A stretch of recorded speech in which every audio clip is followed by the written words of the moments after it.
China has begun large-scale mining operations on its side of the border with Arunachal Pradesh, where a huge trove of gold, silver and other precious minerals valued at about $60 billion has been found, a media report said today. The mine project is being undertaken in Lhunze County under Chinese control adjacent to the Indian border, the Hong Kong-based South China Morning Post reported. China claims Arunachal Pradesh as part of southern Tibet, projecting the mining operations as part of China's move to take over Arunachal Pradesh. The report said people familiar with the project say the mines are part of an ambitious plan by Beijing to reclaim South Tibet. China's moves to lay claim to the region's natural resources while rapidly building up infrastructure could turn it into another South China Sea, it said. The Post report, with inputs from local officials, Chinese geologists as well as strategic experts, comes less than a month after the first ever informal summit between Prime Minister Narendra Modi and President Xi Jinping that was aimed at cooling tensions to avert incidents like the Dokalam military standoff last year. The 73-day standoff marked a new low in bilateral ties.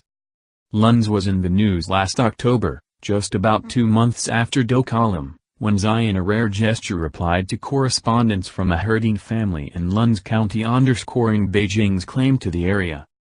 The family is based in Himalayas, China's smallest town in terms of population, located close to Arunachal Pradesh. Xi thanked the father and his 2 daughters for their loyalty and contributions to China, and also urged the people of Lhunze to set down roots to develop the area for the national interest. The Post report said although mining has been going on in the world's highest mountain range for thousands of years, the challenge of accessing the remote terrain and concerns about environmental damage had until now limited the extent of the activities. But the unprecedented heavy investment by the Chinese government to build roads and other infrastructure in the area has made travel easy. Most of the precious minerals, which include rare earths used to make high-tech products, are hidden under Lhunze County, the report said. By the end of last year, the scale of mining activity in Lhunze had surpassed that of all other areas in Tibet, it said.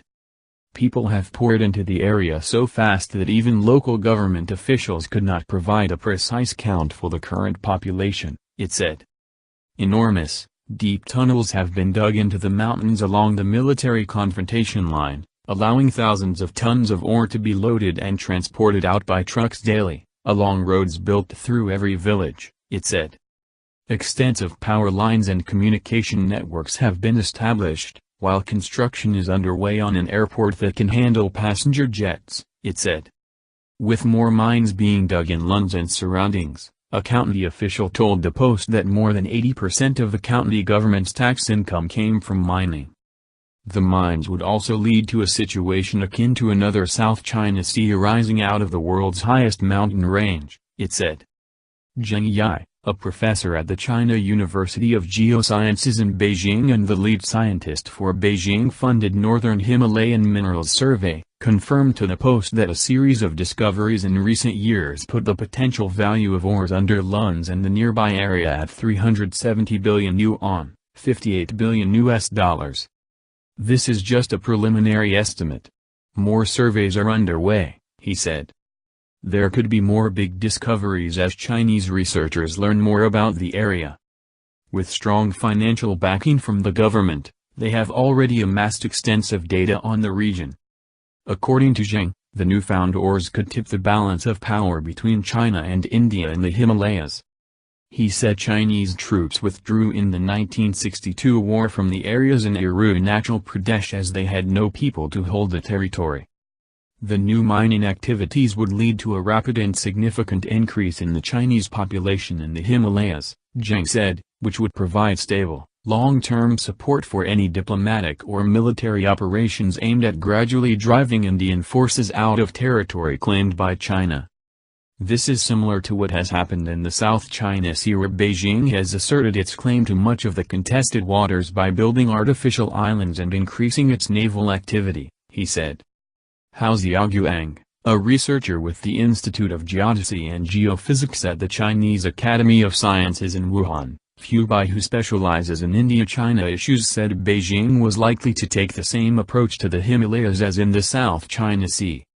As China's economic, geopolitical and military strength continues to increase, it is only a matter of time before South Tibet returns to Chinese control, Hou claimed. What China has achieved today in the South China Sea was almost unthinkable a decade ago. I am optimistic about what will happen in the Himalayas in the coming years because President Xi has made it clear that not a single inch of our land will be or can be ceded from China, which definitely includes South Tibet, he said. But Hou said the Lhunze mining boom would not be expanded to other areas due to environmental reasons. In Lhunze, some of the newcomers are still acclimatizing. The area is already teeming with people from different parts of China. Wang Qingzhen, who owns a Sichuan restaurant in the county, said she moved there less than 2 months ago after friends and relatives told her about the mining boom.